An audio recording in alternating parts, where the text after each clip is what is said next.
Black Star Network is here. Hold no punches! I'm real revolutionary right now. Support this man, Black Media. He makes sure that our stories are told. Thank you for being the voice of Black America, Roland. Stay black. I love y'all. All momentum we have now, we have to keep this going. The video looks phenomenal. See, there's a difference between Black Star Network and Black-owned media and something like CNN. You can't be Black-owned media and be scared. It's time to be smart. Bring your eyeballs home. You dig?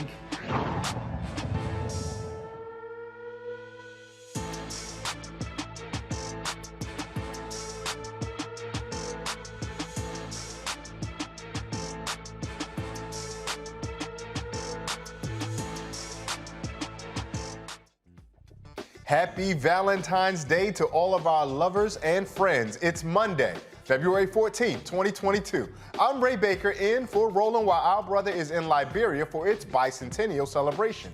We'll look at the day's events later in the show. But here's what's coming up on Roland Martin Unfiltered, streaming live on the Black Star Network.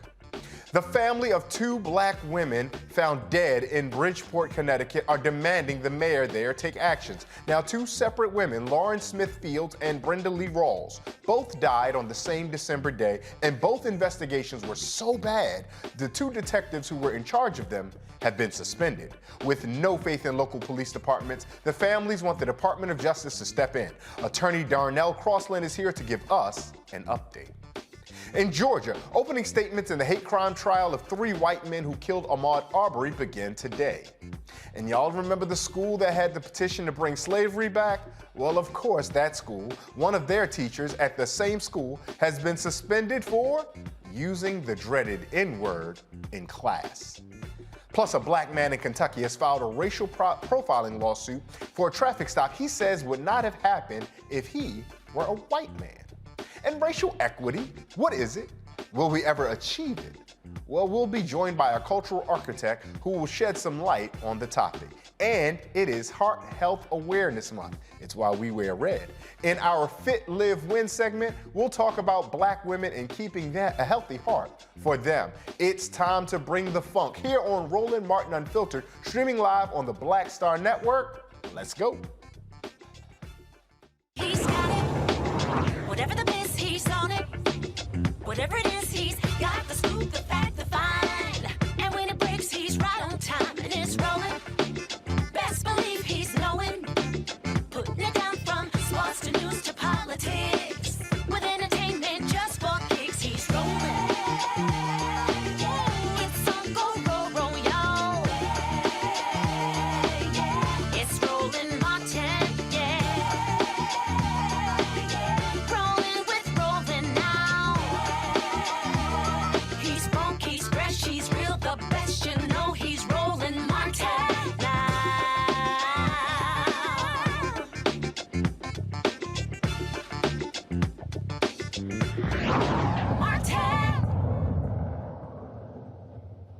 The families of two Black women killed in Bridgeport, Connecticut are joining together to get justice for their loved ones. Lauren Smith Fields and Brenda Lee Rawls died on December 12, 2021. The detectives on both cases are suspended pending investigations. Both families and a couple of Bridgeport council members are demanding the city take these actions. The Bridgeport acting police chief, Rebecca Garcia, should be removed, and Mayor Gannon and the police commissioner to formally join families, Attorney Crosland, elected officials, and the community in submitting a formal letter to the United States Department of Justice requesting they take over investigations. And the Fields family attorney, Darnell Crosland, is joining us, and we thank him for joining us here today with us. Mr. Crosland, our first question that's most important is, give our audience an overview about how two tragedies can seemingly happen simultaneously and yet have such little attention be paid to them. Yeah, thank you for having us, and thank you for giving this, these cases the voice that it needs. From the day that these women were found dead in Bridgeport, Connecticut, the city has failed to properly investigate their death. And by failing to do so, what we mean is the city failed to notify the families from the beginning that they were dead, which is a part of the city's protocol. Both families should have been notified within 24 hours of their death. Since that time, no evidence has been preserved in either scenes. No proper interviews of the last known individuals who were with the deceased have been done. And what we know now is that the acting chief of police has submitted a letter explaining to the police commission, who's over the police department, what her role is or what her views are. And I hope we can talk about that tonight. Oh, absolutely. But one of the initial things when we first hear this, Mr. Crosland, families weren't even notified. That, for those of us who may be very far removed from law enforcement, that seems like standing operating procedure. How does something as obvious as that slip through the cracks? Yeah, we believe it's either a combination of incompetence and straight out racial insensitivity, or just straight out incompetence, because it's protocol and it's respect and it's dignity. If someone dies, you notify the next of kin. Oftentimes, you would look in the media and the media will not report the victim's name because next of kin has not been notified. So we know it's just a standard operating procedure. In this particular case, they discarded these black women like they were garbage and just kept it moving, and that's unacceptable. And so, and there was some of the initial requests. Obviously, we know about the desire and the demand for the chief of police to step down or resign or be pushed out. But what are some of the other demands that those families and yourself are looking for out of Bridgeport, Connecticut? Well, I can tell you this: the 4-page letter that the acting chief submitted to the commission, to me, it seemed like a letter that went from a child to the parent. When you read the letter, it reads as though the commission is the parent of the mayor and the police department, and the chief is basically telling the commission that she did nothing wrong, that the mayor didn't tell her what the mayor was doing, and that it seemed like they were on totally different pages when you read her letter. And the commission is again, the parent in the middle to decipher what happened here. And what they failed to do, and what we're demanding, is the chief of police should be telling us why didn't her officers collect evidence. When they finally did collect semen, a condom with semen in it, lube, a bloody sheet, and a pill that we think could have been used to kill Lauren Smith Fields, why isn't the chief of police talking about where's that evidence now? It was collected on the 18th, and we made them collect it. Excuse me, it was collected on the 29th of December, based on the fact that we forced them to collect it. As we sit here today, we don't know where that evidence is. Why isn't the chief of police writing to tell us where's that evidence? Why hasn't it been preserved? We don't care about their little infighting. We want to know where is the evidence, what investigation is being done, and even tell us why those two officers were suspended, not just the fact that they were suspended.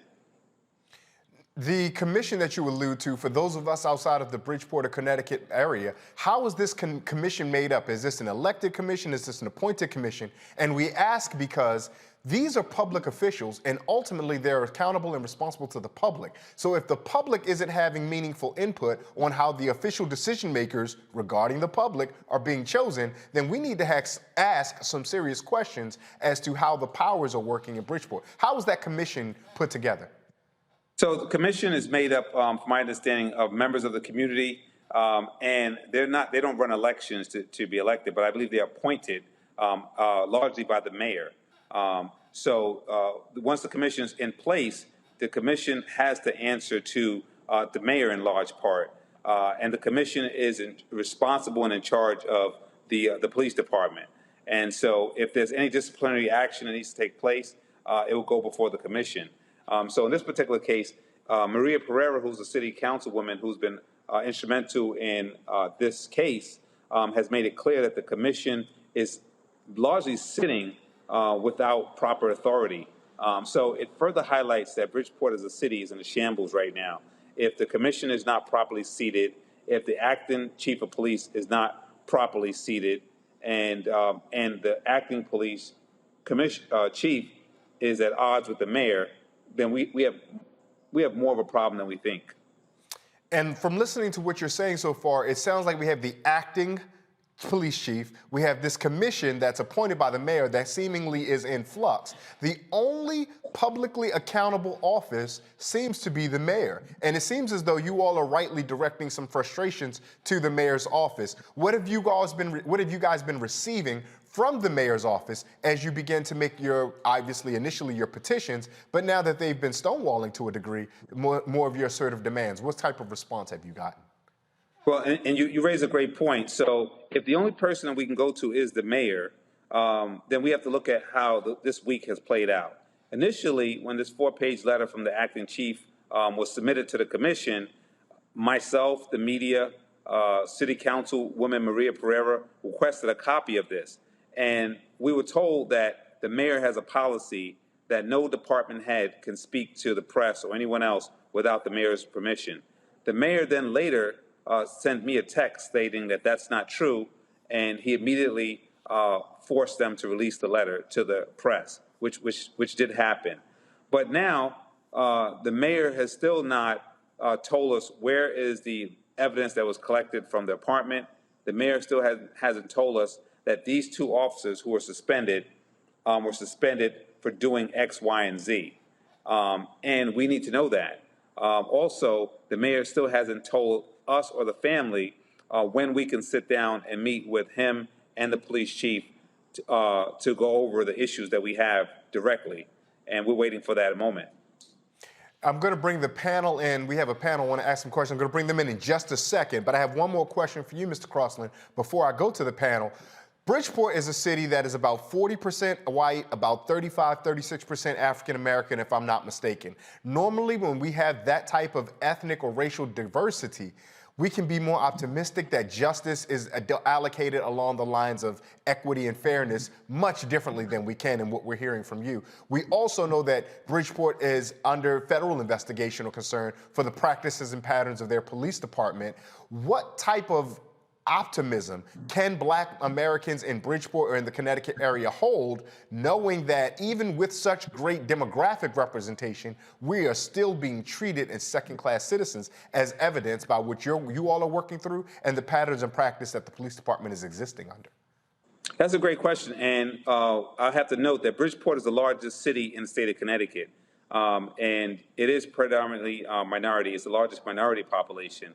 And what I think we have to be mindful of is the fact that just because you have more minority in a particular jurisdiction doesn't mean that the leadership reflects the population. Doesn't mean that the police department reflects the population. In this particular case, it's the opposite. And we need to do better recruitment in police departments who police largely minority communities. So we're not optimistic for the fact that there's more minorities in this particular city. What we really need is a change in government, and a government that's reflective of the people that it serves. And so we're not optimistic right now. It's been months now, and we've been banging on the door of City Hall to do more, and the whole world has been looking at this. Can you imagine if this wasn't the case, how we would just be disregarded? So we want this to stay in the public light. And we're demanding that justice be served for Lawrence Smith Fields and Brenda Rawls. We are fortunately joined by two guests, our panelists as well. Dr. Omekongo Dibanga, a professional lecturer at the School of International Service at American University. We're also joined by the Reverend Jeff Carr, who is the spiritual leader and the founder of the Infinity Fellowship. Reverend Carr and Dr. Dibanga, if you guys have any questions, feel free to offer you to Mr. Crosland right now. I'll start with you, Reverend Carr, if you have a question for Mr. Crosland. Oh. Sure, I do. First off, congratulations to you, Attorney Crosland, for staying in the struggle. And I want to thank you for putting yourself on the line. We talked on the show a lot about the large number of attorneys that are in the world. There are more attorneys in the world today than there are sands on any given beach.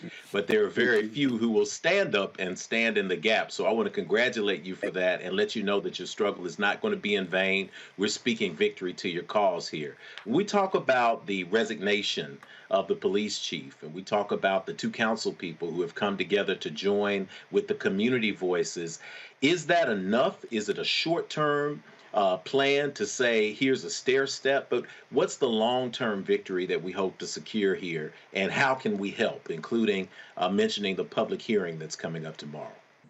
But thank you for the question, and it's an honor to even have you ask me that question, because I always watch Roland Martin, and you're in the bumper where you said, open your eyeballs. And that always sticks in my head. So that's just such a catchphrase to me. So every day I wake up, I try to open my eyeballs to see what's going on around here.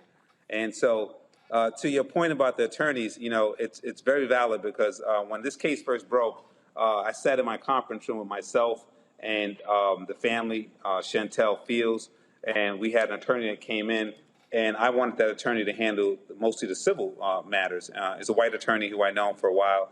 And he was supposed to come to the press conference, and the family said he just looked shook when we discussed the kind of struggle that we had. And the morning of the press conference, he texted me and said, it's Sunday. I don't think I want to come out. Plus, I have a practice to worry about in terms of my, reputation, et cetera. And so what we find is that it's very incestuous in these towns.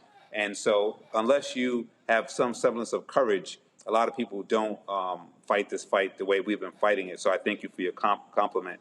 Well, we're hoping, and by the way, I would say to you, if your audience doesn't know, the top prosecutor, Richard Colangelo, of the whole state of Connecticut, was forced to retire this week as well. So in addition to what's going on in Bridgeport, the prosecutor is forced to retire because he was engaged in some pay-to-play and some fraudulent behavior.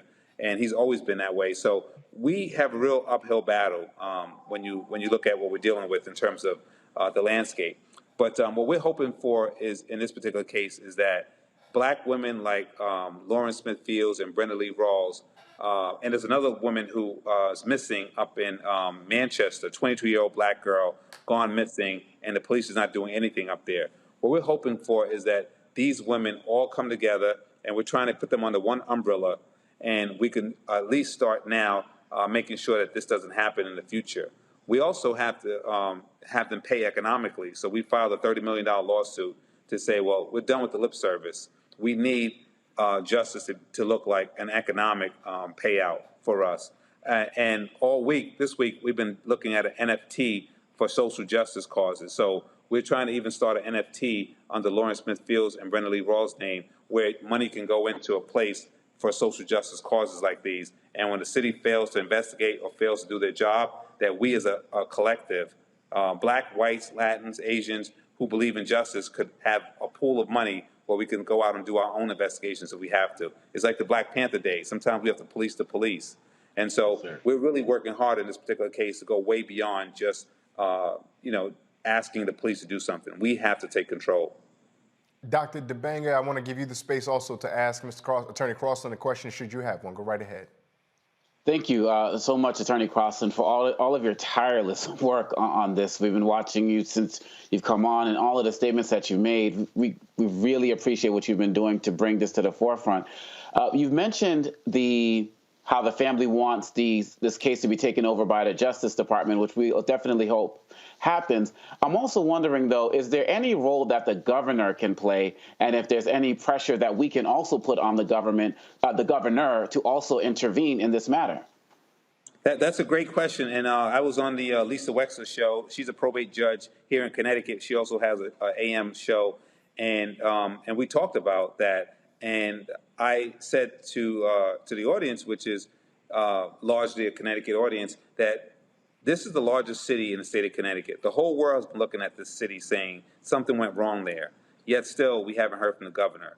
So we do need to put pressure on the governor to step in and say, this is unacceptable. So it's really strange to me that you have the mayor that took so long.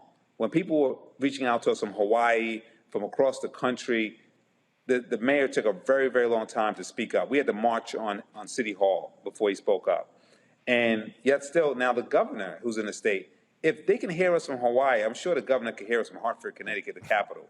And I'm wondering, and he lives in Greenwich, office in Hartford, why aren't you reaching out here? Why aren't you doing something here? So you raised a very good question, and I haven't reached out to him, but we're going to be pushing on his door as well, because it's unacceptable. Especially, Attorney Crosland, considering how much we are told, nationally anyway, that Democrats are our friends. So we want to be sure that we are attuned. Attorney Crosland, you've been an advocate on this and you've been engaged on it. We appreciate it. But if there's any way that folks can find or follow or keep up with you if they want to get more information independently when they're not streaming Roland Martin Unfiltered here on the Black Star Network, how would they go about doing that? Yes, they can definitely find my Twitter at... I think we might have... Yeah, I think we might have lost some of the exchange with Attorney Crosland, but we're going to make sure that we get the information that you all need to support what we're trying to do in those women's legacies, because not here, not anywhere will we allow Black women to be missing, Black women to be killed, Black women to be harmed, and we not speak up about it. So we'll make sure that we get that contact information for how you can follow him, and we'll make sure that we'll keep you informed, and we'll definitely have Mr. Crosland back on the show. We're going to take a quick break. You're watching Roland Martin Unfiltered, streaming live on the Black Star Network. We'll be right back.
Don't you think it's time to get wealthy?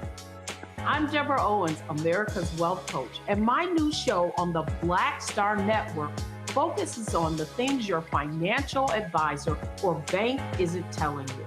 So watch Get Wealthy on the Black Star Network.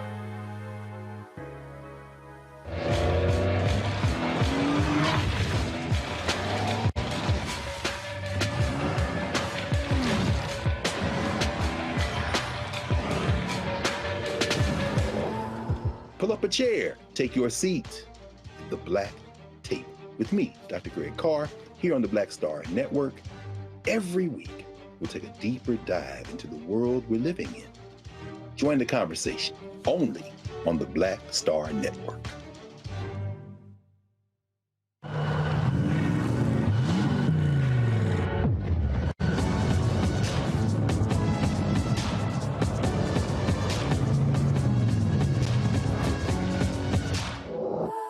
Hi, this is Essence Atkins. Hey, I'm Deion Cole from Blackish. Hey, everybody, this is your man Fred Hammond, and you're watching Roland Martin, my man, Unfiltered.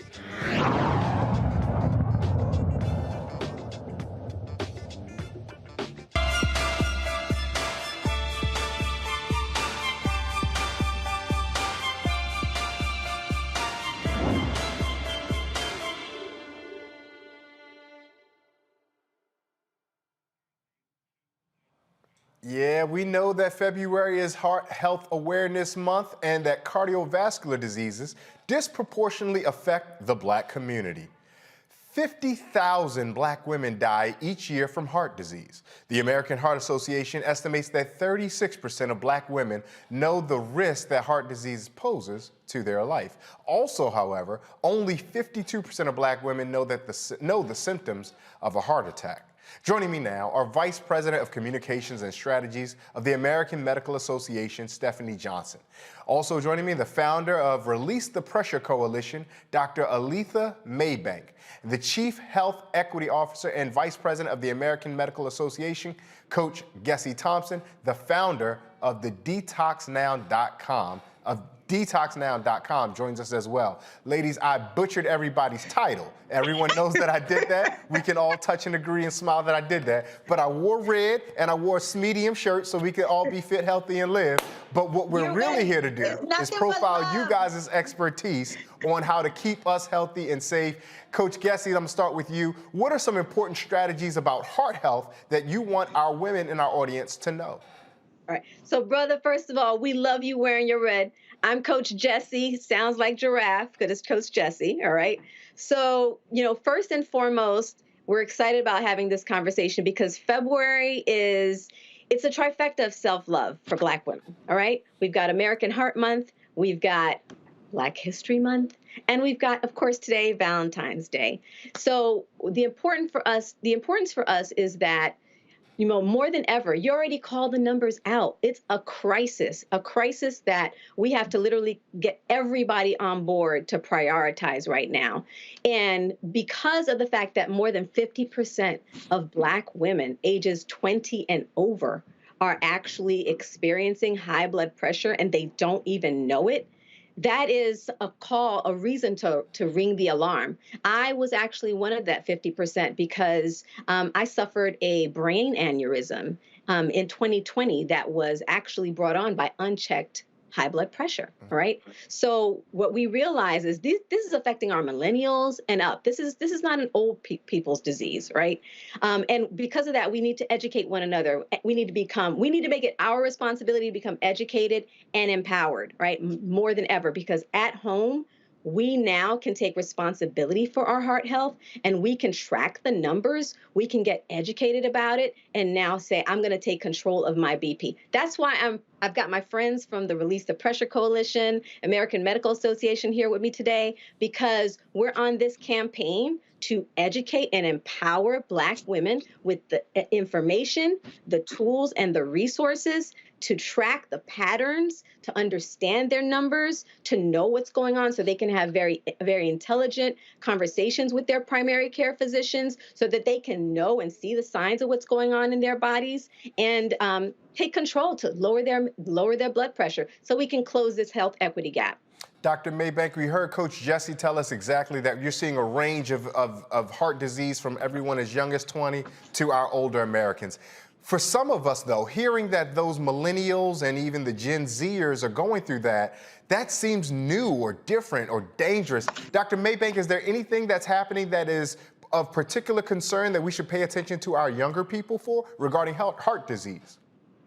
Well, I think what we're learning is just more about heart disease in general. There's a huge study that just came out recently that recognized and noticed, and they followed people for a very long time, that folks who had high blood pressure, in their 20s, when they were showing up in their 50s, already showed like changes in their brain and their ability to kind of just process information. And so I think the more we learn, the more we study about heart disease and its impacts, but specifically high blood pressure, we're just learning more about what is happening with our young people. And so this isn't any longer, something that we pay attention to when we're older. We have to pay attention to this at this point in time. And, as Coach Jesse said, like that's the power and opportunity that we do have. And, for folks, and specifically about blood pressure, because, we hear it a lot, right, in our community, and we understand it means our pressure's high. But I think it's important sometimes to really break down, what does that mean, right? And so when you take your blood pressure, right, there are two numbers. There's a top number. It's called the systolic pressure. So we've all seen kind of our blood pressure written down, right? Systolic and the diastolic. Basically, that top number is the pressure of like when your heart pumps blood out into your body. And the bottom number is what like the pressure of when the blood comes back into your body. And we want that pressure to be normal. But oftentimes in our community, it can be high. And it's a high pressure that's like going against those blood vessels. And what happens over time is that your heart has to work harder, and those vessels that you have to work harder to sustain that kind of pressure and to kind of keep the blood flowing. And so that can actually damage your vessels over time and damage your heart. And so that's why we really want to decrease our numbers. And the way that we do that, it's really just knowing our numbers in the first place. Ms. Johnson, the Release the Pressure Coalition is a fantastic name. It's clever, it's witty, but it also strives to get at something that makes us a little healthier. What are you all aiming to accomplish by Release the Pressure, and how can we build upon the strategies or the work that you all are doing to ultimately get to those healthy blood pressures that we heard Dr. Maybank allude to? Fantastic question. It's what we're doing here. We're coming together, right? We're bridging our organizations together. This is the American Medical Association. It's the American Heart Association. It's the Minority Health Institute. It's the Association of Black Cardiologists. It's the National Medical Association on a mission to unapologetically and by any means necessary, as Coach Jesse and Dr. Maybank so eloquently spoke on, do something to change the health outcomes in our communities. And Release the Pressure is standing in the gap. So there are free resources available on the website at releasethepressure.org for our Black community to access, while our organizations work at the national level to break down the structural barriers that inhibit at-risk communities like ours from getting equitable access to high quality care. So what can we do in the meantime? We're making sure our communities, some of the work we're doing, people have access to validated blood pressure devices. Dr. Maybank can talk to you about that further. All blood pressure devices aren't created equal. That's part of our commitment when you join, to make sure you're put into that ecosystem. We're also encouraging you, like Dr. Maybank said, to monitor and create a plan with your healthcare provider. These are the things that we are providing through Release the Pressure, because we recognize that we need to hear from our trusted voices. We need people that are close in our community. We need a good grassroots game if we're going to make a dent, because the numbers are staggering. We have more than 30% of Black America dying from heart disease, more than non-Hispanic whites, and we have to change that.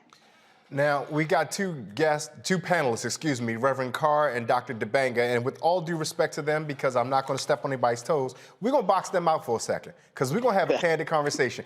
I did the appropriate thing I'm supposed to do. I came to each of our experts, and we had very polite, professional questions. Come on now, let's all sit around, just me and the three sisters we're talking with right now. Let's be honest. I sure love when my seasoning hand gets a little heavy when I pour in something. And man, I really like them salts and what I get. And every time I go to the doctor, they tell me, ooh, be careful with all that. That's going to get a little much. So I'm opening it up to all three of you, whomever can answer, feels comfortable answering. Obviously, we can eat better and drink better, but when we say that better sounds so nebulous, are you telling me now that I don't get to enjoy the mac and cheese the way my grandma told me to make it? You telling me that I got to go a little light on my shaking when it's fried fish Friday? What are you guys telling me when you're telling me to do better and take care of myself with regard Tell to him, Dr. Maybank, get on it. Get on it. Well, yes. But yeah, I mean, basically, this is the thing about salt, right? So actually, most of the salt that we get, or the sodium that we take in on a day-to-day basis, it really comes from more so processed foods. 70% of the sodium that we take in comes from processed foods. So all the packaged, so whether it's, you know, potato chips or whatever it is that's going to be packaged, when we go to restaurants, fast food restaurants, I'm so sorry, that's where we get most of our salt. That's actually before the salt shaker is used. 10% of how much salt we get a day is usually from what we shake on. So it's actually not the major culprit, and folks don't typically realize. Now, and I'm not saying because of that you can put on as much salt as you want to. I'm not saying that either. But what I am saying is that we need to watch the packaged and processed foods that we ingest, which is a lot out there, right? And so, you know, the other thing that I didn't say that I think is really important about high blood pressure, and this is the big thing, you mentioned about the 20s, you know, you don't really feel when you have high blood pressure. It's really known as the silent killer. It's like years of kind of beating up on your body, and then it's over time that as the blood pressure gets higher and it starts to really impact your body, then you may start to see symptoms. You may start to have headaches, and you may start to have lightheadedness. And we hear this from our family sometimes of the symptoms that they have that then can lead to either heart attack as well as stroke. So it's just important to remember that you may not feel it. So this is why it's important to, one, follow up with your healthcare provider, and also, as Stephanie mentioned, having a home blood pressure monitor that's validated, and making sure that your levels, so normal is less than 120 over 80. Anything elevated from 120 to 129 and less than 80, that's elevated, but we're not diagnosed as high blood pressure yet. But high blood pressure is anything higher than 130 or higher, or 80 and higher. And oftentimes I hear numbers in a range. And this is really powerful for us, I think, as a community, because I've heard doctors and healthcare providers tell people whose blood pressures are greater than 130 and say, oh, that's okay, that's normal. That's not the case. And so it's really important that we have the information and that we're able to advocate on our behalf for ourselves and for our families. And so it's helpful when we're able to take our blood pressures at home and check them to see what they really are as well, and on a consistent basis. Coach Jesse, when we think about this idea of detoxing, some of us might get intimidated because we think a detox is too heavy a burden to lift, too high a mountain to climb. What are some ways that we can detox in healthy ways, but we also don't ask ourselves to make a shift that we frankly just cannot make? Well, it starts by deciding we're going to use our food as our medicine. All right, Brother Ray. So that mindset shift is the first step. And the second thing is understanding that, all right, what's my role here? Either, and I like to say that disease is an oncoming train, right? And either we're going to shift before it comes to us by virtue of just start to make a transition, or we're going to be in a crisis where we're going to have to literally be in that all hands on deck, everything is an emergency mode, right? So we need to become the hero in the story of our healing and stop being the accomplice in the story of our disease. Now, how does that work? So I'm going to give you a very easy example. My grandmother is 94 years old, right? And she was with me. She stayed with me for about 5 weeks. And unfortunately, her regular diet, she lives down south, and her regular diet has been like Chinese food, you know, processed meats. The processed foods that Dr. Maybank spoke about are one of the highest culprits, right? As well as, again, sandwich meats and, as I said, Chinese food, et cetera. And when she came to visit me, she was on 2 medications, one in the morning and one in the afternoon, strong dosage in the afternoon. And her pressure was running in the 160s, where Dr. Maybank would be like, oh my goodness, right? This is a high number. By 3 weeks in, we were monitoring her blood pressure in my house. And by 3 weeks in, her numbers were down below 120 over 80. In fact, they were so low, we were like, wait a minute. Okay, so I said, listen, Grandma, we have to call your doctor so that we can make sure you know the plan now, because you can't keep taking this medication as if nothing has changed, because you don't want your blood pressure to get too low because now you took medication to lower it when your blood pressure is actually normalizing right now. We called her doctor, and he said, whoa, if her bottom number, her diastolic number gets under 60, she should not be taking the blood pressure meds, all right? And her number was like 110 over 58, 108 over 57, constantly. And the only thing we did was eliminate processed foods, right? All right. So depending on where you are on that spectrum, you may need to do one of our fasts. Okay. We have Taj from, and I don't mean just our fast, I mean a fast, right? Of course, obviously, I love our fast. That's the way we created them. But you got to find with your health coach, with your team, what is the best plan for you. Taj from SWV came to us because she actually has had high blood pressure for more than 17 years.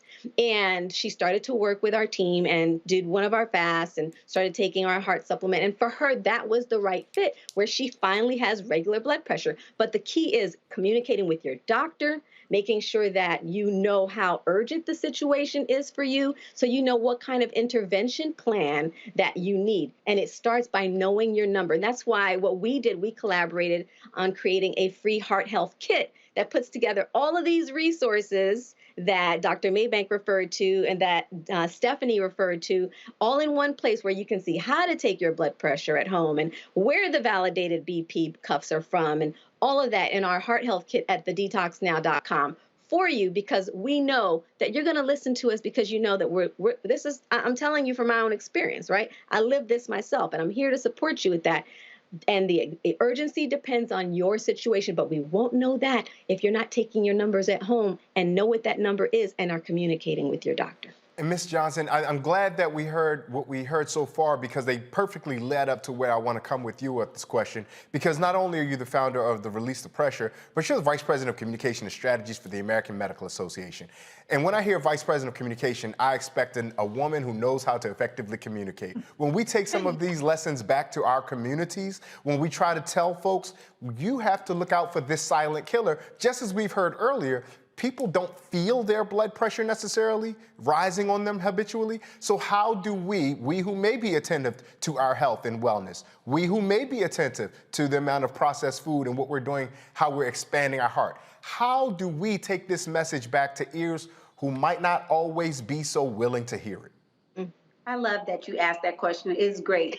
I want you to say this with me now. Everybody listening, every day should be Valentine's Day for you and for your loved ones, as it relates to how you think about your health and well-being. It's the whole old adage of put the oxygen on yourself first before you put the oxygen on the person next to you. Because if you don't take care of you, you cannot take care of your family. So the best way to do this is start loving on yourself, and then taking each day to have a communication or conversation with those that are around you, whether it be text or social media or what have you, and remind them to RTP, to take time each day, just a little bit, to make sure they make self-care that's good for their heart a top priority. That is how you can help each one teach one. That's our job. Did I do good? Absolutely. Each one of us being a lived example. A last question I have, and I'm going to throw it out here to everybody because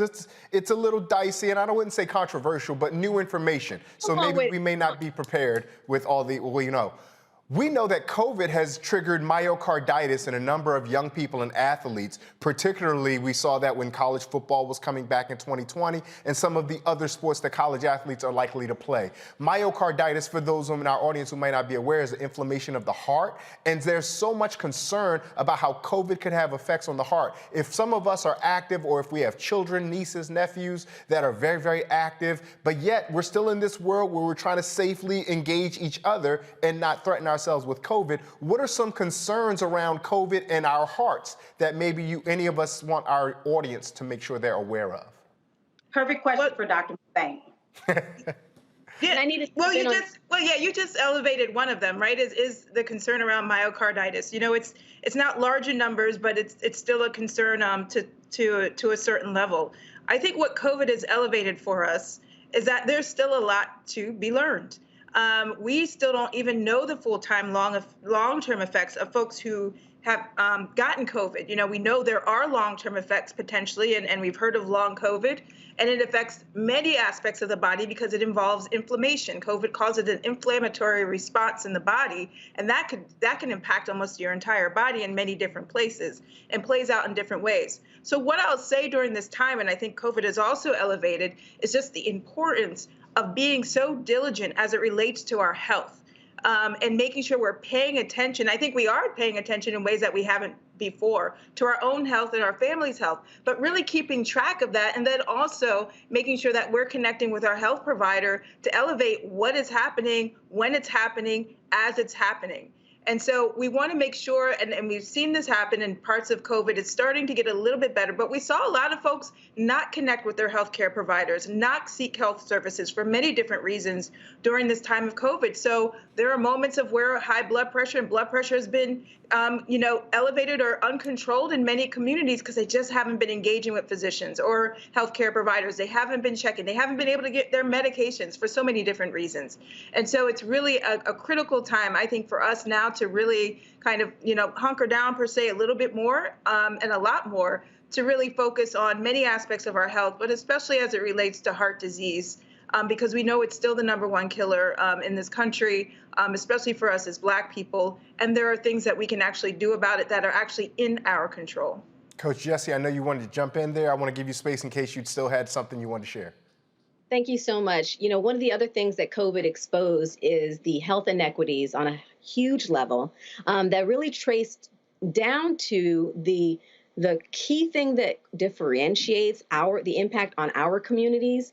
And specifically, one of them is the stressors, the trauma of racism that affects and disproportionately causes the negative, it influences the negative outcomes in our health, right? So that's another reason why releasing the pressure is so important. It is what you eat, but it's also what we consume mentally and emotionally and how we care for ourselves in those areas. And that's why what Stephanie talked about in terms of the self-love, the self-care, is taking time to create those release valve opportunities in our lives to care for ourselves. Everything from breathing properly, taking deep breaths throughout the day, scheduling our time throughout the day. So we have what we call breathing room, making it important that whether it's self-care time is actually built into our schedules throughout the day. It's very important because we carry with us that stress where we're in this constant inflammatory state.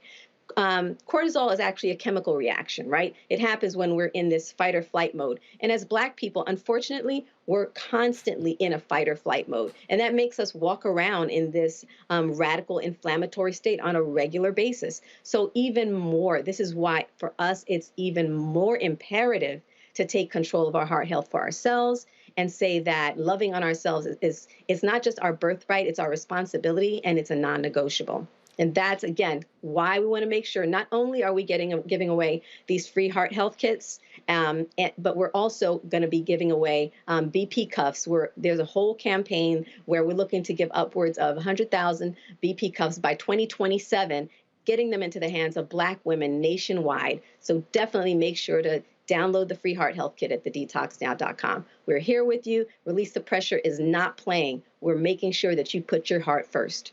Coach Jesse Thompson, Dr. Aletha Maybank, Stephanie Johnson, thank you so much for joining us. Thank you so much. Thank you. Wait, before you go, look, raise your hand, right? Like the church hand, if you know someone who's been impacted by heart disease. Raise your hand. You know someone, what have you. That's all 4 of us. That means we all have a job to do. God is giving us the assignment. And now that I know I got y'all with me on my squad, I feel good about saving some Black lives. I just had to throw that in there. Yeah. Thank you so much. Yeah, we love to hear it. We love to see it, and we thank you for it. And we think about heart disease. Heart disease is the #1 killer of all Americans in the United States, so we know how it's doing for black folks. As Reverend Joseph Lowery taught us, when America stubs its toe, black America done broke its foot. Thank you so much, ladies, for all the work you guys are doing. We're going to take another quick break. You're watching Roland Martin Unfiltered here on streaming on the Black Star Network. We'll be right back.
Hi, I'm Dr. Jackie Hood Martin, and I have a question for you. Ever feel as if your life is teetering and the weight and pressure of the world is consistently on your shoulders? Well, let me tell you, living a balanced life isn't easy. Join me each Tuesday on Black Star Network for A Balanced Life with Dr. Jackie. We'll laugh together, cry together, pull ourselves together, and cheer each other on. So join me for new shows each Tuesday on Black Star Network, A Balanced Life with Dr. Jackie.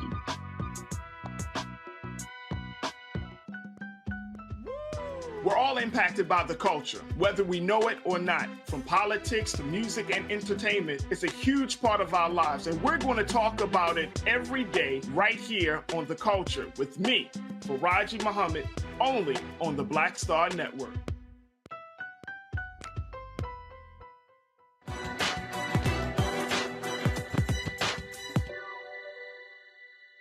There can be no true Black political liberation without religious and cultural liberation.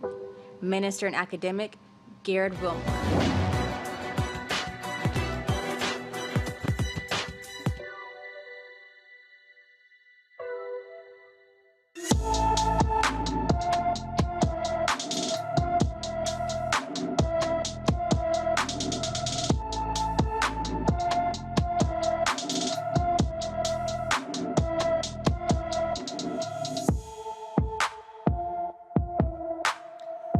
15-year-old Aisha Rivera has been missing since February 10th, 2022. The Bronx native is approximately 5 foot 3 inches tall and weighs 137 pounds with brown eyes and brown hair.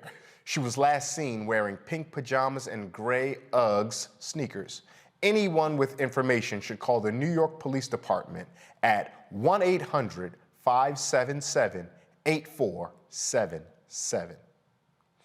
The federal hate crimes trial of the three Georgia men convicted of Ahmaud Arbery's murder is underway. Today, opening statements began in the trial of Travis and Gregory McMichael and their neighbor, William Bryant.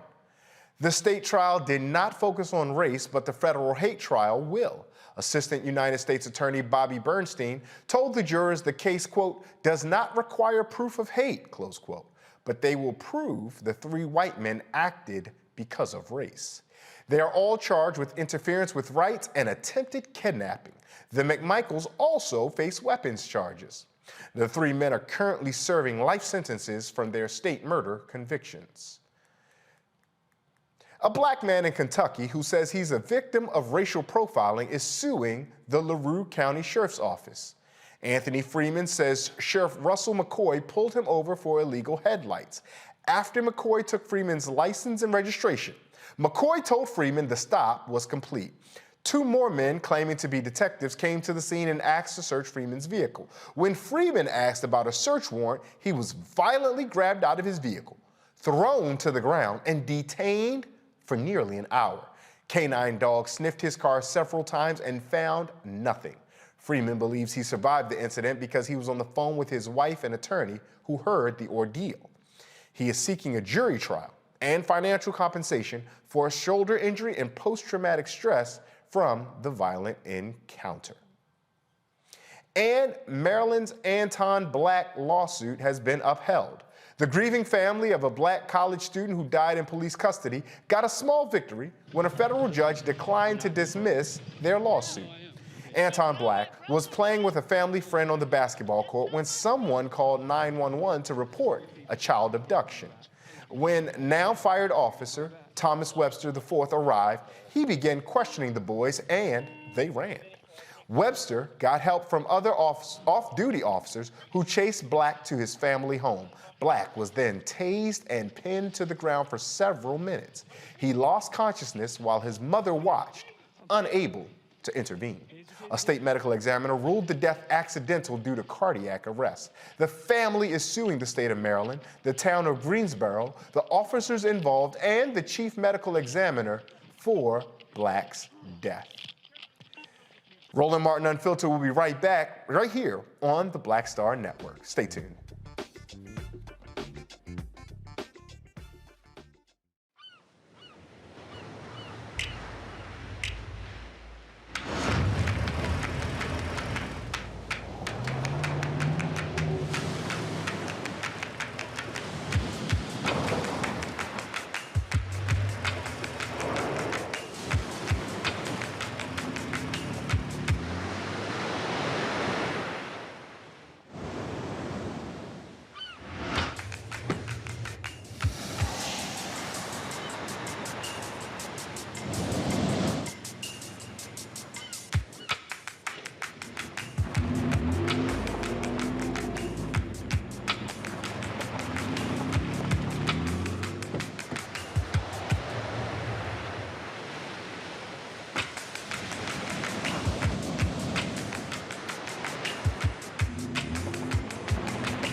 Don't you think it's time to get wealthy?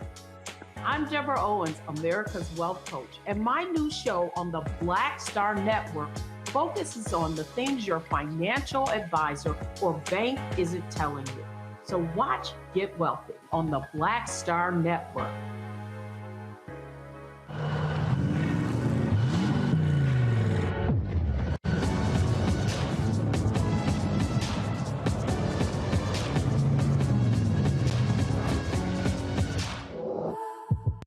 Pull up a chair, take your seat.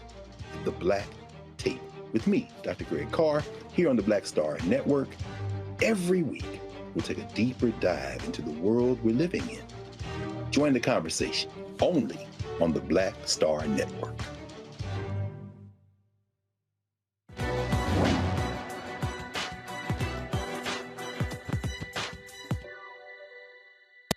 The last vestige of racism in the West will be intellectual racism. Scholar and critic Henry Louis Gates Jr.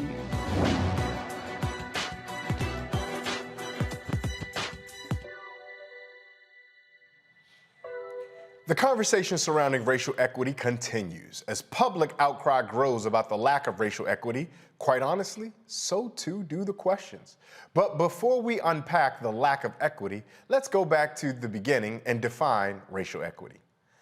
According to the organization Race Forward, racial equity is the process of eliminating racial disparities and improving outcomes for everyone.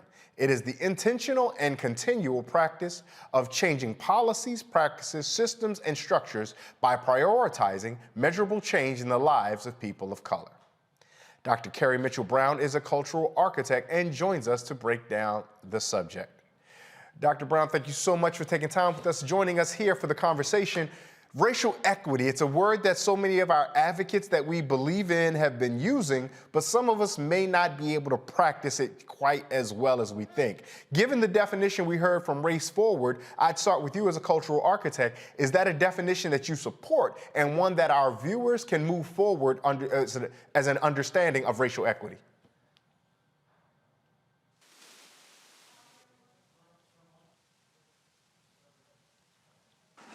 Oh, thank you so much for having me this evening.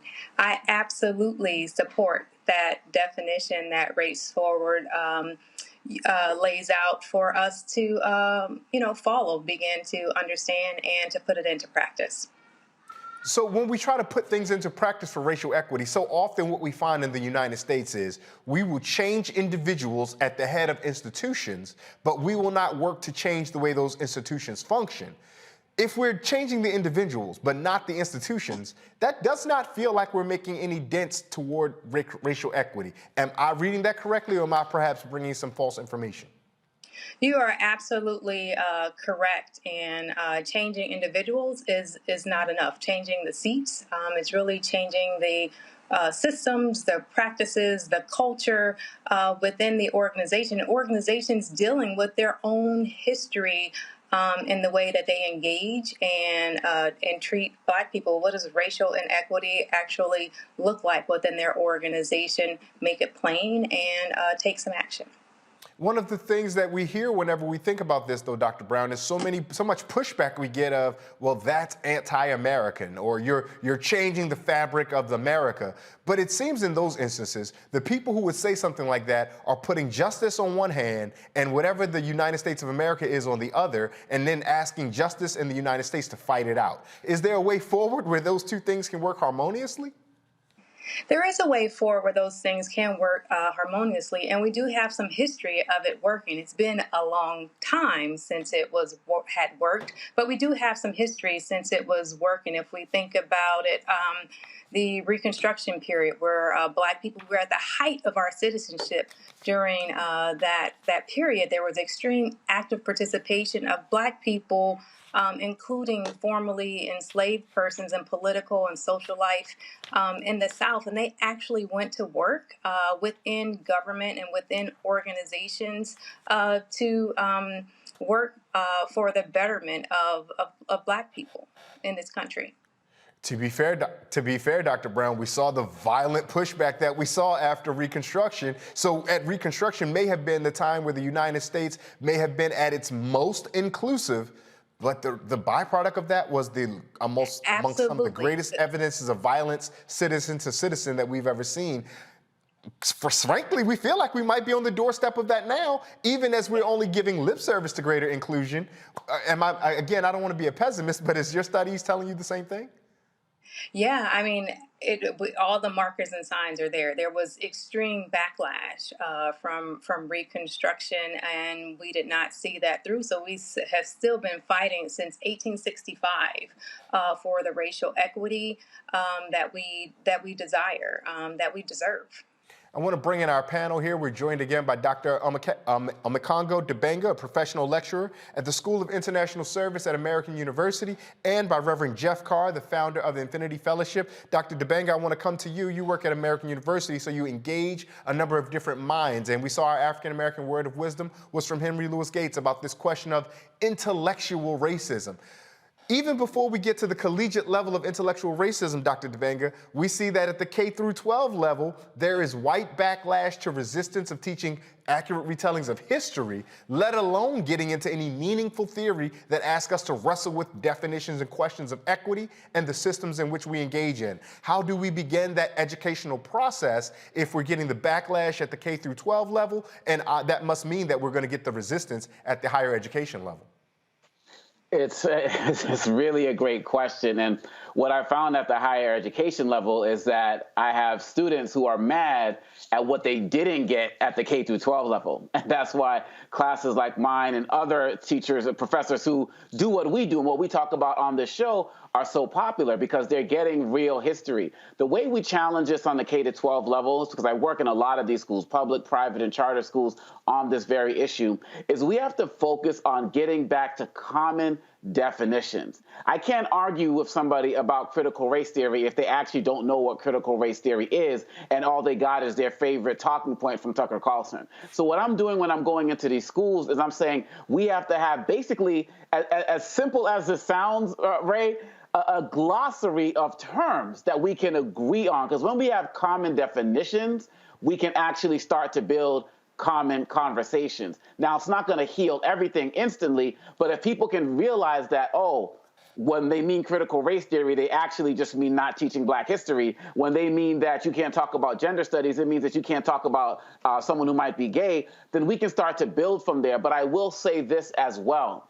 We need to double our efforts to fight back this ignorance and this hate, because with many of the parents who are getting involved in these school systems now, all they're coming in with is talking points from their favorite talk show. But those of us who are educators and those of us who are parents who know better, we need to step up, because as Dr. King said, all it takes for evil and ignorance, I would add, to prevail is for good-natured people to do nothing. And that's why we're getting the book bans and the like that we're seeing today.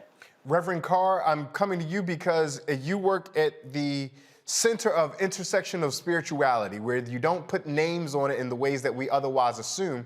But if we listen to what Dr. Dibanga said and we take that as our governing structure to move forward, we also found that there's opposition. Folks like Chris Rufo, who said himself, we can muddy up what this definition of critical race theory is. So if we need a uniform glossary of definitions to all work from, but everyone's ascribing their own meaning to this perhaps similar phrases, I'm coming to you because of spirituality, we might do the same thing, right? What does holy mean in one context? What is sacred in another context? How have you taken perhaps a lesson from spirituality that we can use here on consistency of definitions and understanding the same things when we use different or same terms? Oh, surely. Excellent question. First off, thanks, Dr. Mitchell Brown, for the work that you're doing and that you're putting into the world as a cultural architect. I always love it when people say, I am going to practice Kujichagulia. I'm going to practice self-determination. I'm going to define something. If it's not out here, I'm going to make it up. I remind people that everything that we see and everything that we touch was made up. That's what creativity is. Even diversity, equity, and inclusion were made up terms. But what I've seen in spirituality is pretty clear. I try to give an example like this. Let's say you get three people together. You get a Christian, a Muslim, somebody maybe a Jewish person. Put them on the side of a mountain and you watch a sunrise. You start talking about the sun and you say, do you like the sun? And they said, yeah. What do you like about it? Oh, it's fructifying heat. Oh, it gives us, it gets our melanin going. Oh, it feeds the crops. It feels so wonderful. What does it look like? Oh, it's beautiful. I love the golden rays. All of these things are commonalities. Then you ask the question that's dangerous. Well, who made the sun? Somebody says, Jehovah. I said, no, man. No, man. Allah made the sun. Oh, no. Jesus made the sun.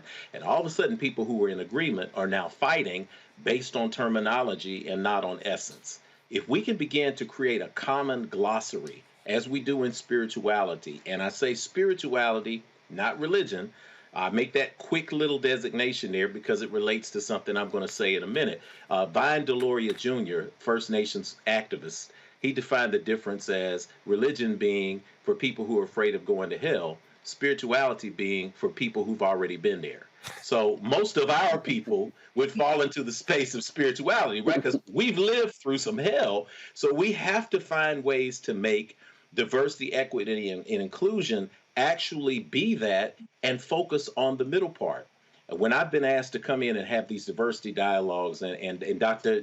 Brown, Dr. Omekongo, we've done all of this diversity talk, but what I found is people want to talk diversity. They want to talk inclusion. And the 4 to 6 friends that I had in the aftermath of the Breonna Taylor protests and the George Floyd protests, who ended up being tapped as the new chief diversity and equity and inclusion officer of the company, not because they had experience in diversity, equity, and inclusion, but because they happened to be one of the only few Black people there. So in a panic, they got tapped to lead these departments. But then when it came time to showcase diversity, they were put out front. When it came time to showcase inclusion, they were put out front. But then when it was time to bring in a speaker, and the speaker says, here's my honorarium, they say, I can't pay them. I got to pay somebody to come in and talk to us about this? Really?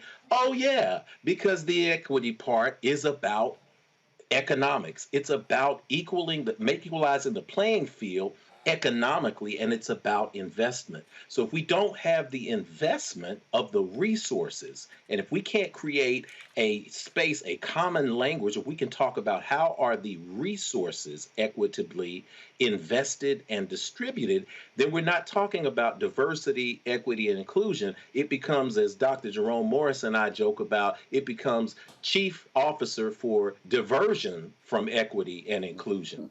So I would ask you, Dr. Brown, because you're an expert in this, we have this language. We know that, as Dr. Omekongo was saying, that people don't care what critical race theory is. They just find a way to use the term to advance their own prejudice agendas. How do we now begin to circle the wagons, Dr. Mitchell Brown, and create this terminology that's going to allow us to put pressure in these spaces to actually show us the money and the resources? Dr. Brown, I have so much. I love this topic, and I only got 1 minute, and me talking right now is taking up some of that time. So let me come back to you, because something I wanted to ask that I'm curious how our audience might interpret this. When we understand what we're searching for, it is to improve the outcomes of people of color. But famously, our language in the United States is equality of opportunity, not equality of outcome. So when I ask the question about U.S. norms and justice living in the same house, when we consider what Reverend Carr just told us about the honorarium looking for economic equity, when we think about the glossary of terms that Dr. Omekongo just told us about, making sure that we're all uniform, because that uniformity gets us to outcome equality. But outcome equality, or even outcome parity, is really, it's a poisonous language in the United States. So those of us who care about equity, racial equity, gender equity, sexual orientation equity, ableism equity, those of us who care about this equity, how do we make the case to those who care so much about the rhetoric of the United States that even the mere idea of equality of outcome is a turnoff? Yeah, I would say that making sure that we are clear on the terms is correct, and making sure that we don't get lost in a debate or a war on definitions, and really get at doing the work that is required. Seismic shifts are necessary, not just individuals, not just organizations, not just government. It all comes together, and it's not a zero-sum game, right? So people are holding that, in order for Black people to get something, then we have to give up everything else. How about just treat us like human? Yeah, that is a lovely line to leave folks with. How about just treat us like humans, right? The belief in limited resource means that one has to take from another to get. When we don't have limited resources, we don't have to hoard from one another. Dr. Carrie Brown, how can folks find or follow you? How can they stay in touch with you for all the work that you're doing if they want to keep up? Yeah, absolutely. You can find me on all social media, Dr. Carrie M. Brown, or you can go to my website, carriemitchellbrown.com. We appreciate that. If it were up to me, Dr. Brown, we'd be having this conversation a lot longer, but we are going to celebrate Liberia, so I do want to make some time that we can have our conversation for our folks there. But whenever Roland has me again, check out for your inbox. I'm going to email you so we can keep this conversation going some more. Absolutely. It would be a pleasure. Thank you so much. We're going to take a quick break. And when we come right back, we'll have much more Roland Martin Unfiltered here on the Black Star Network, right coming up.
I'm Dr. Jackie Hood Martin, and I have a question for you. Ever feel as if your life is teetering and the weight and pressure of the world is consistently on your shoulders? Well, let me tell you, living a balanced life isn't easy. Join me each Tuesday on Black Star Network for a Balanced Life with Dr. Jackie. We'll laugh together, cry together, pull ourselves together, and cheer each other on. So join me for new shows each Tuesday on Black Star Network, A Balanced Life with Dr. Jackie.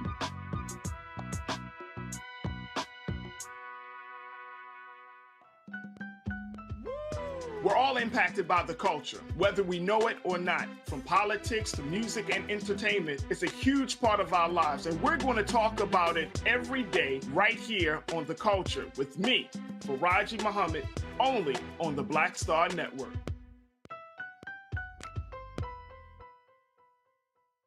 Hello, everyone. I'm Godfrey, and you're watching Roland Martin Unfiltered, and while he's doing Unfiltered, I'm practicing the wobble.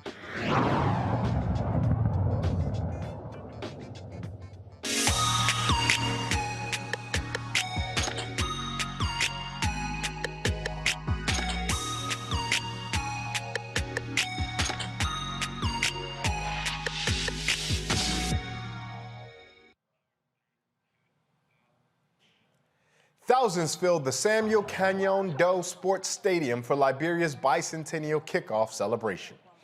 Today's ceremony included speeches, concerts, and dancing. Our own, the namesake of this program, Roland Martin, is there, and he shows us the warm welcome he and the Roland Martin Unfiltered crew received when they arrived in Monrovia. Roland Martin here. We are again in Samuel Doe Sports Complex where the Liberia Land of Return bicentennial celebration is taking place. Yesterday, here was our arrival at the airport. They had a special greeting for us. I want y'all to check this out.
Ladies and gentlemen, we want to welcome you, Roland, to Liberia.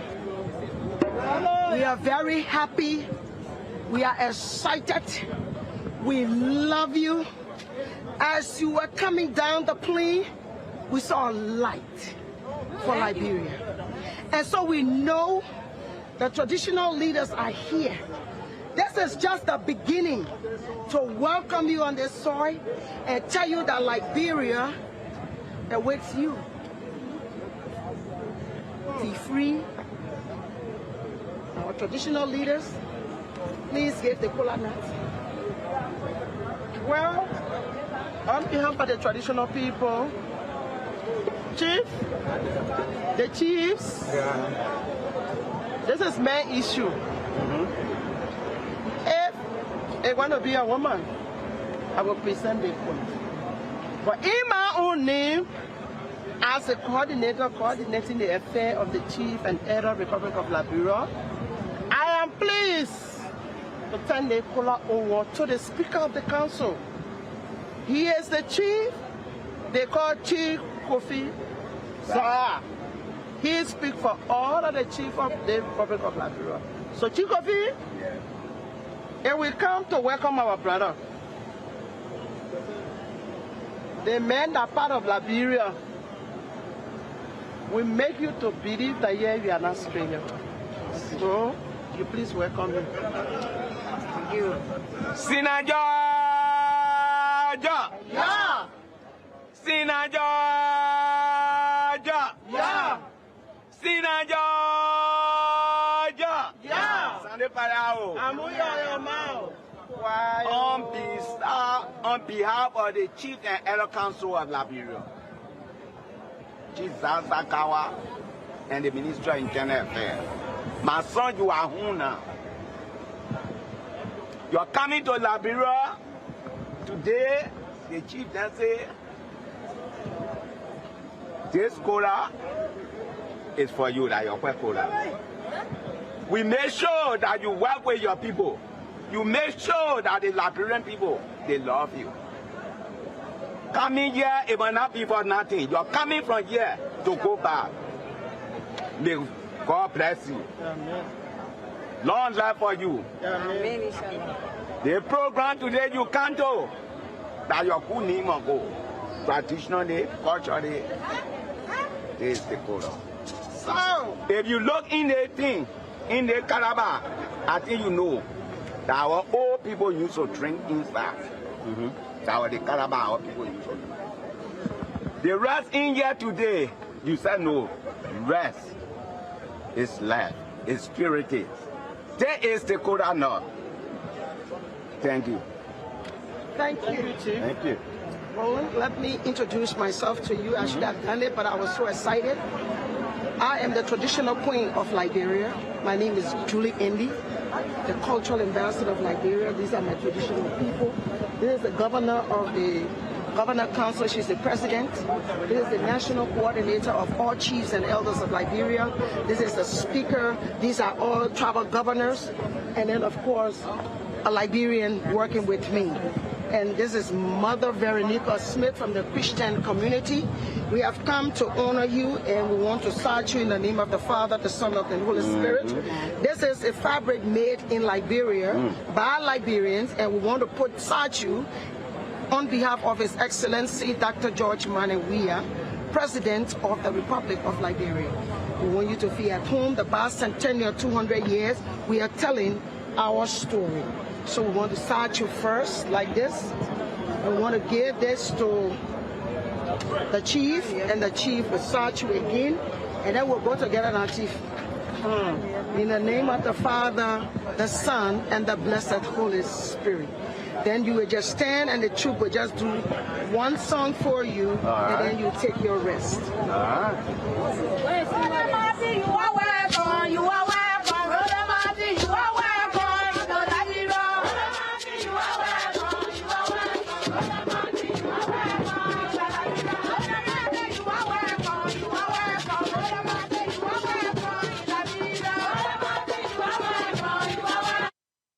That was, again, yesterday's arrival here in Liberia. And so many different things are happening. We arrived yesterday. We'll be here for the next 10 days. They really kicked off this year-long celebration last month in January. But this is really the first major program. As I said, more than 100,000 tickets were distributed. And so this is going to be a day-long celebration. Actually extending until almost 10 o'clock tonight. And so the program here is going to be supposed to start at 10 o'clock Liberian time, 5 o'clock Eastern. And then, obviously it's running late. Delegations are still arriving. The various delegations for different leaders from across the world are here, including a delegation representing the United States. And so this program here is supposed to last about 4 hours. And then they're going to be a cultural festival. We're going to still be covering that, broadcasting that, and so that's what we're doing. And so it's really great to be here, an opportunity to really experience the culture and really delve deeper into this relationship between Liberians and African American people of African descent. This country was founded again in 1822 when the American Colonization Society bought land here and resettled people of African descent. And so we're going to be talking about that over the course of the day and the week, giving you a really understanding of this close relationship, of these ties as well.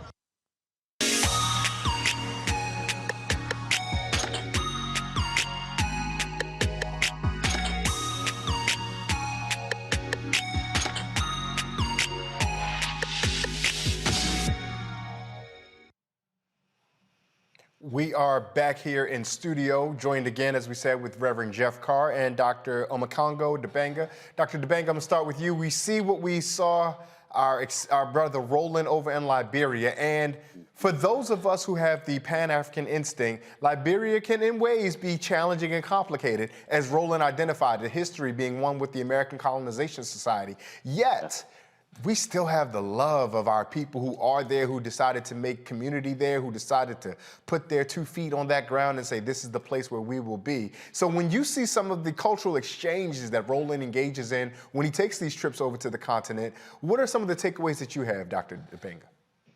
Well, first of all, always good to see Roland still got those moves, man, because he just keeps it moving. And it's awesome. But it really gives even more meaning to Reverend Carr's awesome words from the advertisement, bring your eyeballs home. I mean, he brought our eyeballs home.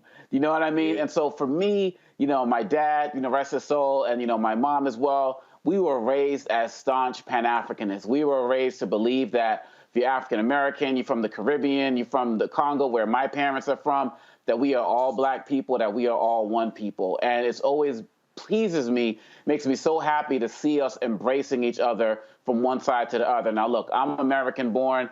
I know all the struggles as it relates to not feeling accepted by the African American community and then going over to African countries. I've been to 20-something African countries, I believe, and feeling that whole thing about you're not African enough. I've written poetry on that, so I know that. But so when I see these experiences, examples like this, when we're embracing each other first, and then going into the discussions, the debates, the conversations, the issues, Americo-Liberians, traditional Liberians, and African-Americans. Have that conversation later, but embrace first as family, and then let's build from there. So I truly, and no other news network is doing this in the United States that I know of. So I truly commend Roland, not for just going there and saying, this is going to be a vacation for me, I want to go see this. He is bringing an important part of the African continent into the hearts and minds of Black people in the United States as well as around the world, which is so important because we know that in 2022, we are still getting negative images and perceptions of Africans. But with a Black Star Network, you get the balanced perspective. Absolutely. Thank you for noting that. Then I want to also make a programming note that the events from Liberia will be streaming all week right here on the Black Star Network. So if you happen to miss any part of Roland's package just now, feel free to tune back into the Black Star Network and they'll catch it there. Reverend Carr, Dr. Dibanga made the similar mistake as our attorney Crosland earlier. They mistake your brother Greg's words for your words, but because that what you've offered so far has always been so poetic and poignant, it's been some medicine that we can take back with us. I can completely understand why they would assume that whoever gave us that drop of a gem earlier is here giving us this gem now. So, but I would also invite you to offer your reflections and thoughts about seeing the Pan-African display of unity, affection, care, and concern. Thank you. Look, I also want to clarify, Dr. Omekongo was actually correct on that particular quote. So my brother and I are both in this room, and we're talking about our eyeballs, and he said, bring your eyeballs home. It's that moment where I said, bring your eyeballs home. So it's in there. but it's in concert with what my brother Dr. Carr said. It's in concert with what you've been saying, Ray. It's in concert with what Roland says, with Omi Kongo, our wonderful sister, our Monday night sister, who we send wonderful vibes to, Dr. Julianne Malveaux. It's in concert with what we've all been saying. And it's this concept of what is home. I was watching that homecoming from Roland. I thought about 1821 and the first settlers that arrived there on Misurata Island, or Providence Island on the Misurata River in 1824, becoming the continent of Liberia. And yet I still see the Americanisms on the clips we were just watching. Brothers getting it hype on the microphone. Just like they're in Brooklyn or the Boogie Down, or they're in Sevier Park or at Easley Center in Nashville. We see the same energy. Roland rolled up out of that car, and I was like, hey, they got some American, they got some North Nashville rims on that car. So something is here, you know? And yet, we see that familiarity there, and we connect with that.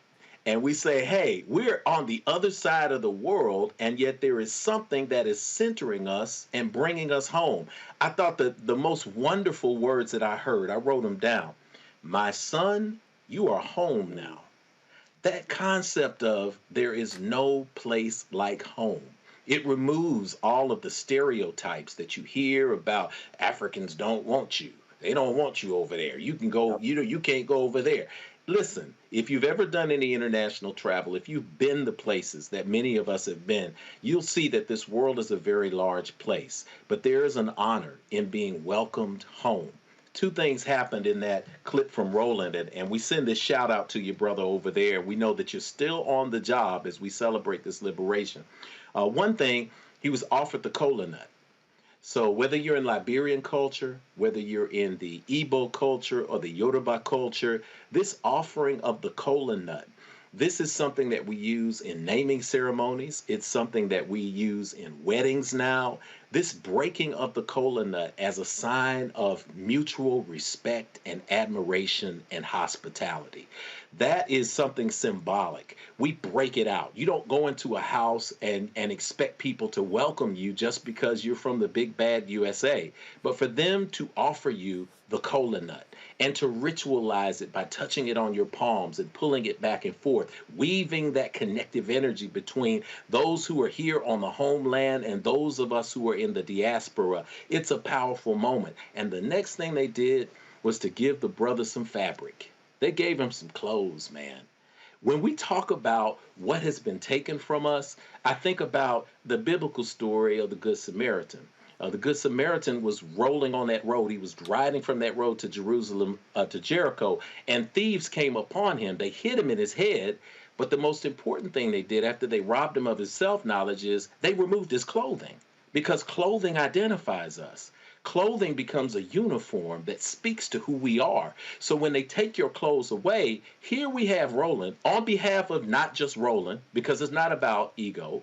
And Roland understands that he represents Black men and women in the United States and globally. He represents the Black Star Network. He represents people who are willing and ready to put their clothes back on and be who they truly are. He is accepting that on behalf of all of us. So it's a joyful celebration. It's a joyful moment for us to be able to not only celebrate throughout the world, but to be able to do it digitally on a station where people like us call the shots. So yeah, I'm trying to keep from doing a backflip and turn into a splits, because the producers will say, tilt that camera up and down a little bit more. But I'm so pleased that we get a chance to celebrate this, brothers, and I'm so pleased that Roland is out there and that Liberia is connecting. And even with all the troubles, where people will say, well, what about the political upheavals, and what about everything that's going on there? What about where we are right now? Every country has its struggles, but we are here in alignment, in celebration for the good that we see. Two things. One, Dr. Dibanga, I owe you an apology sincerely You're absolutely correct. Reverend Carr is in that promo. He is echoing the words. I am sorry about that. I want to offer you that. Second, Reverend Carr, you go ahead and backflip. I'll take care of the producers and the tilting of the camera. Don't Listen, we're here to educate, inform, but we also here to entertain. And if we can get a good spiritual leader doing a backflip in an office, oh yeah, we're gonna go ahead and let you do that. We're gonna make some space for that. 30 minutes. Give me about 30 minutes with Congo. We go in the hot yoga studio. I gotta warm that back up. I was just about to say, I'll pull the wheel up, man. I got Reverend Carr, that 30 minutes you're gonna need is just for stretching alone. That's just all the stretching. just like we see all the preparation our Olympic athletes are doing before their big competition. Oh, yes. They spend 4 years for maybe 10 seconds of a sprint. We're gonna give Reverend Carr 30 minutes just to get that backflip together. We don't want when he land, look, the Infinity Fellowship gonna get mad at us if come next worship service that they don't have They won't be mad. I threaten it every Sunday if I'm excited. I said, look, I'll do that. But what I do know is I got my two youngest are into gymnastics, so I'll bring them on at some point and say, okay, y'all ready for the flip? Stand in for me. I was just about to say the proxy flip. To celebrate. The proxy flip. Yeah, the proxy flip. Well, look, Reverend Carr touched on a bit of joy, but here back in the United States, there is admittedly some sadness. Pivoting over for a second, we see that dozens of high school students in Missouri staged a protest last week demanding a white teacher be fired for their use of the N-word. The teacher used the word several times, saying he was only repeating what the student said. The student told him not to use the word several times. Another student captured the exchange on video. Take a look at this. Nigga, bro. You said nigga with the E-word. And a question mark. No, nigga, you don't say that shit, nigga. You don't say that shit. You don't say that shit, nigga. You're calling me that. You don't say that shit. You are calling me. You don't say that, nigga. 7 days. You don't say that shit. There you go. You don't say it. You called me that. Bro, keep playing. You called me that. Who's playing with who? Bro, you keep playing. Who's playing who? When I drop your ass. When I drop your ass. You laughing right now, bro. On God, bro, you laughing right now. What are you doing? Nigga, you laughing right now, nigga. What is your point? Bro, don't call me a nigga. What? I did not. I questioned you. Nigga, don't put that in your sentences, nigga. Don't put the fucking N-word in your fucking sentences. You put it in your sentence. Nigga, because I can, nigga. I fucking can. You fucking can't. That's illogical. Explain. So you explain it. Explain your fucking bullshit, nigga. There it is again. I can fucking say it. As I said, I can say it. I can say it. And so I questioned you. So don't put it in your sentence. Don't question me that word. That is ridiculous. The teacher is on administrative leave while the school investigates the matter. This is the same school district where a student created a Start Slavery Again petition. Yep, Reverend Carr, sorry to end with so much joy and then turn back around and ask you to comment or opine on this. Before I come to you though, Reverend Carr, I do want to say this, and I try not to make it a habit of opining. The reason we have panelists is because you guys are really highly qualified to offer your opinions. But one of the things that's remarkably striking to me, and Dr. Dibanga, you talked about this glossary of definitions. Americans need to begin to define the word freedom, because the lack of a clear definition onto what the word freedom is has so many Americans asserting an opportunity to do something merely because they can. And they are told time and again that they have the freedom to do things, but our functional existence in society demands our participation, that we have to give of ourselves sometimes, and others will give of themselves. Functionally, it's collectivism. That's a little bit about Kwanzaa. Reverend Carr already said that. We ain't gonna do that right now. But ultimately, Americans seem not to understand what freedom means, or have misperceived or misidentified perceptions of what freedom is, particularly because in their real lives, and this is going to get into capital and labor, there are so many ways that we as Americans are unfree. So when a white person finally has the time to offer the dreaded N-word, now they want to flex their freedom. No, it's not standing up against your boss on the Amazon plant who's going to ask you to come back to work one day when a tornado may kill you, but it's when I get to say the N-word. Now they want to exercise this so-called freedom when we want to do something that might jeopardize the health and safety and welfare of others. No, it's not standing up to join and signing a union card to ensure that you guys get more collective benefits so you get more than a 15-minute smoke break. this is where you want to exercise your freedom. My apologies indeed for opining, but Reverend Carl, when you see something like such, what is your takeaway? Because our young brother there, we saw him fighting for the language to communicate his anguish, and perhaps he may not have had it as delicately or articulately as we would have wanted it in that moment, but the authenticity of that expression should have, had nothing else, told our instructor at that point, this ain't what you want. Oh, yeah, because, at that point, the young man is there for every piece of the smoke and every bit of the smoke. And when it gets to that point, I mean, we've all been there. And I say this to you, Ray, and on the Congo, listen, man, this dialogue tonight is important, it's powerful. We're all sending energy into this dialogue. So we're opening, the floor is open, the energy is flowing, and it's absolutely awesome. I'm reminded of the 1974 Gordon Parks film 3 the Hard Way. So I don't know who Fred Williamson and who Jim Brown and Jim Kelly are in terms of us three, but I can say that we're dropping some things that people need to hear. That young man, that encounter was disturbing on a number of levels. On National Public Radio, I did years ago probably 100 commentaries, and one of them is called the N-word Redux. And I was exploring how we have this conversation around the N-word. We hear it. People say it all the time. I've got kids. My youngest kids are in high school and middle school. When I pick them up from school, whether it's on the back steps or near the football field or near the basketball gym, you hear our kids going in with that. And it's just every other word, depending on the day, depending on the stress, depending on the level of comedy that they're discussing. It's become a part of the language. They see nothing wrong with it, but it's also a stark moment when other people then begin to use it, because then you're in a conundrum. And when the logic comes back and they say you're using it, we see the young man is actually using the word over and over again to tell the white man he can't use it, but then the white man's logic is you're using it right now. It's a difficult situation because we have to deal with things on two fronts. When I'm teaching young people in our Performing Arts Academy or we're doing rites of passage, we talk about this N-word thing.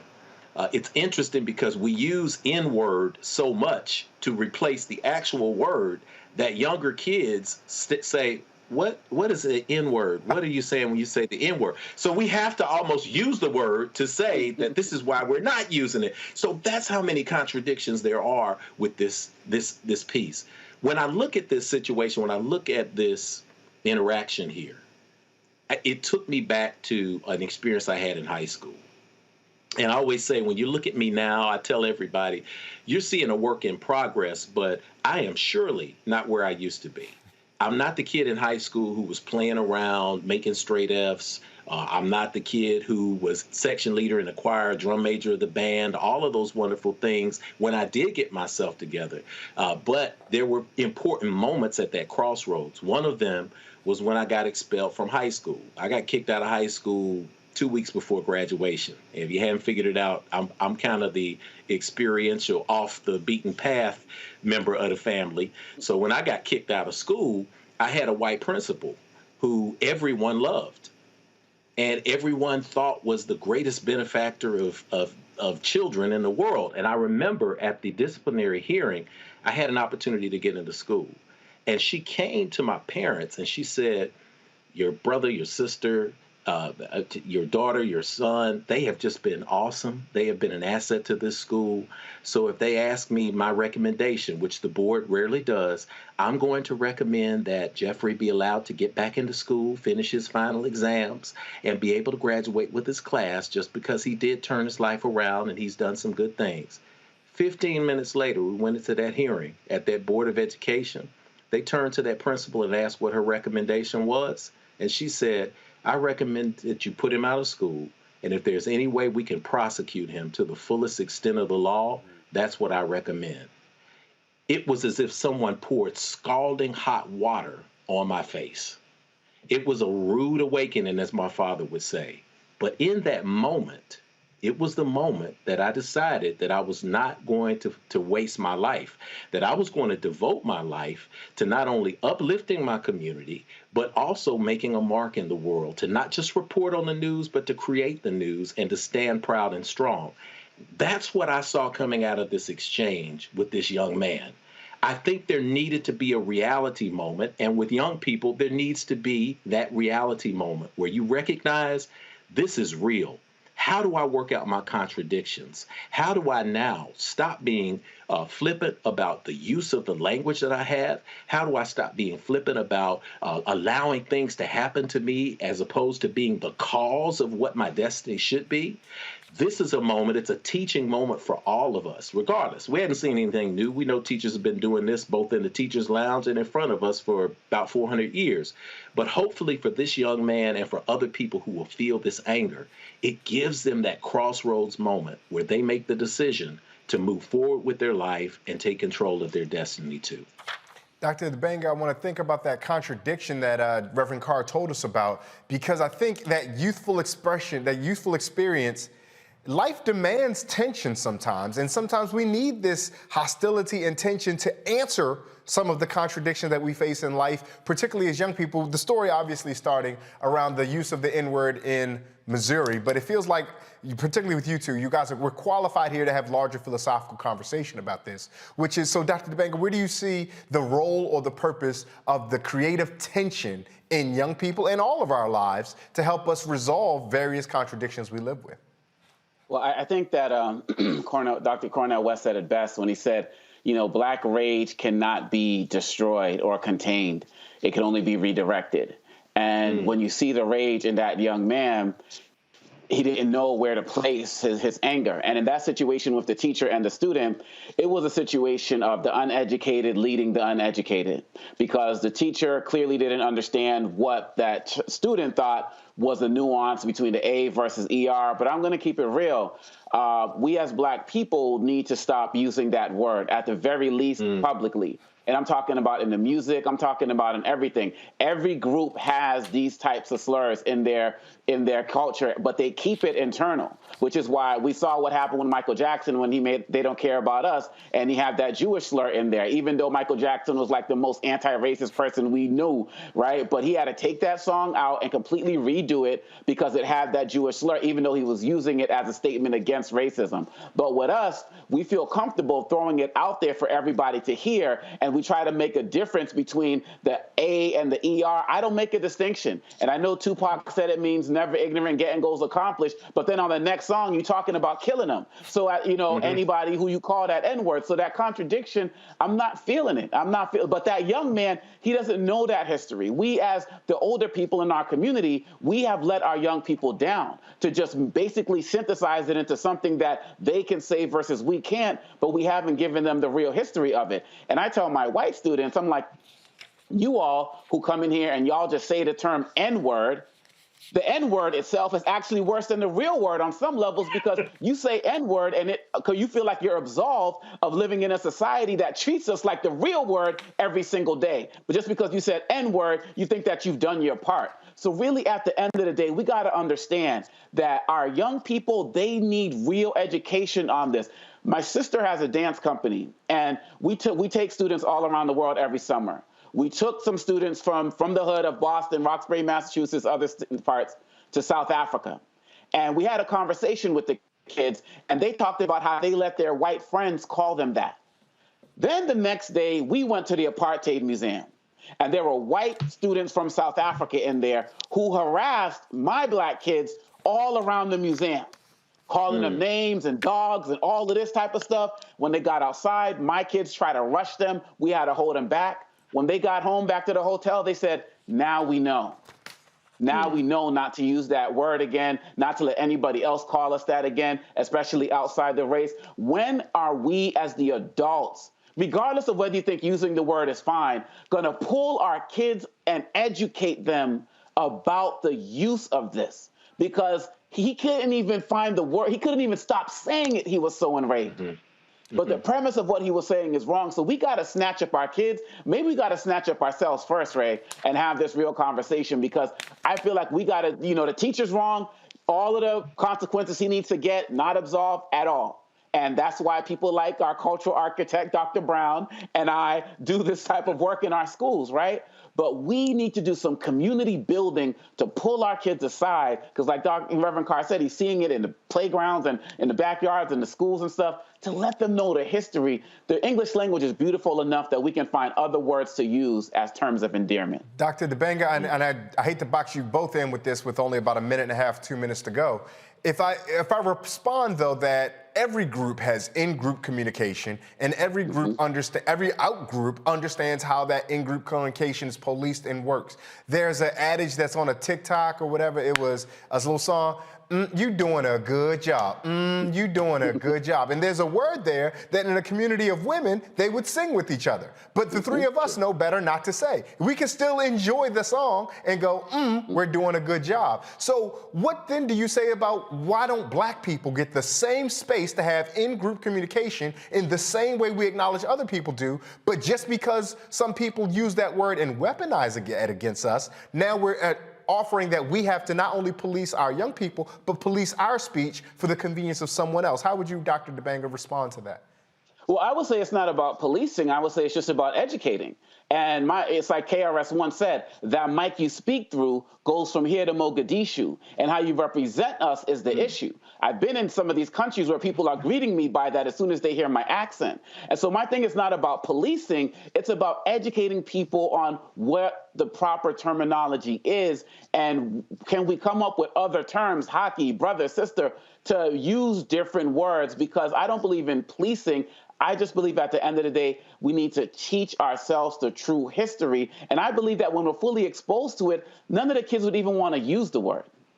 Reverend Carr, I want to hear what you have to say about this. I saw you nodding to what Dr. Dibanga was saying, and I do kind of position I don't want to say the opposite approach, but an approach that asks less or it looks less critically on the young people in the back by the football field and the playground who are using this term, particularly in community with one another. I don't want to do the whole thing of endearment, but it is communal in its usage. And so why then, even if we have this education, is there still space for us to have a communal term that we in group understand without concerning ourselves with the effect of the white gaze on that?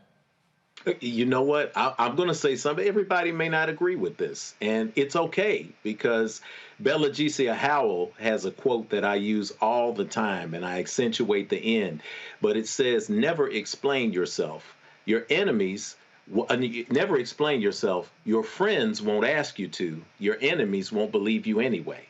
So we can get into the weeds with a lot of this conversation, but let's just be honest. You know, we hear the word. I've been around places with professionals, with PhDs, with events and social events, and in suites after the conference is over. And as soon as, there's 3 or 4 shots of single malt or some tequila or something comes out, it's in, and it's fun.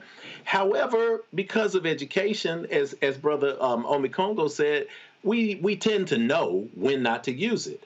I've worked in communities with people who I encourage to be themselves. Like, I want you to see me. I don't want to have to disseminate. Call me by my African name. If you know it, I have white friends who call me by my African name. I got black friends who try to slaughter it just for fun. So it's about respect, right? I have people who I work with. I have mechanics. I have repairmen. I've had people in the theater community, in the spiritual community, and they'll come up to me and they'll say, Rev, I don't know how to do anything, man. About this race thing, because I'm just an old country redneck. And that's all I am, man. And I love people, and if I can help you out, I will. But I'm just an old redneck. If you need me to move that wood for you, you call me, I'll bring the truck. Now, he will say that. I'm not going to call him that, though, because I know better. So like you said, there are internal words that we all have and we all use, but it doesn't mean that external people get the right to use that family language. That's the conundrum there. With the young man, it's important that we don't get caught up on the word, and that we see and feel the rage. There is something inside that young man that knows that something is wrong about that circumstance and situation. He just doesn't have the language. He doesn't have the space that will hold space for him, and we all know, because we've been in those shoes, to express himself and to find agency in controlling his destiny. We know it's wrong, and I know why. Because when my kids are late coming out and I have to walk through that group of kids who are going and on, when I get out of my car and I walk through and I say, how are your young people doing? They say, we're fine, sir. We're fine, sir. Mm-hmm. They know to culturally shift, and they stop using the word then. But it's also because I'm in the family. And they also can detect from me that I'm not an antagonizer. I'm not an antagonist. I'm not there to put them down.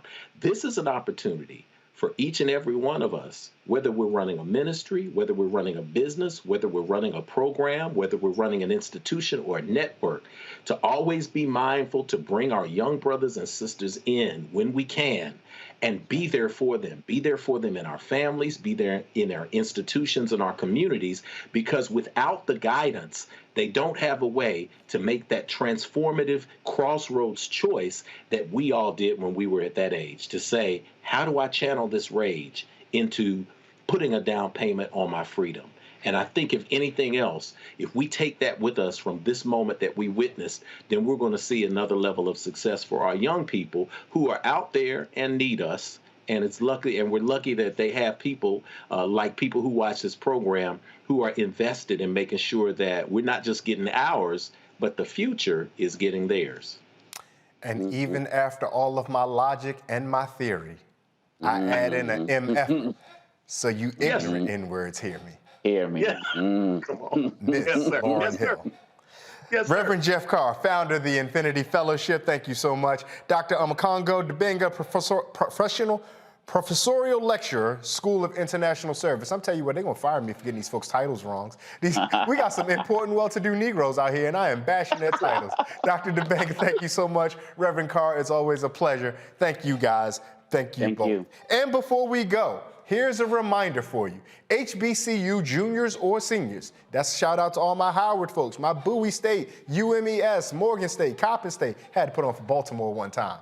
Time is running out for you to apply for that scholarship from our brother Roland and McDonald's. If you attend an HBCU and Thurgood Marshall College Fund members institution, you can submit your application for the chance to receive a $15,000 scholarship. The deadline is February 28th, 14 days from now. So go to tmcf.org.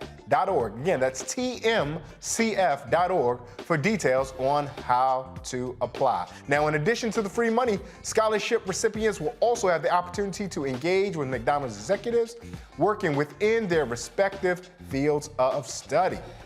Well, that's been a long one.